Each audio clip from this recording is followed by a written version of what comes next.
To create a new product advertisement, a marketing product manager emails confidential information to an advertisement agent.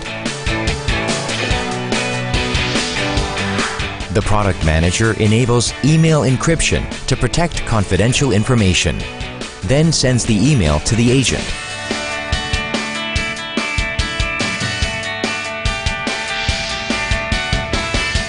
The ad agent receives the email on his phone and clicks the decryption button to read it.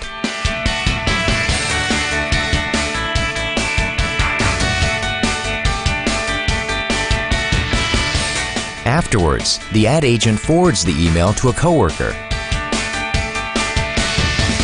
To keep the product information from being delivered to others, he selects Do Not Forward from the IRM in the email settings.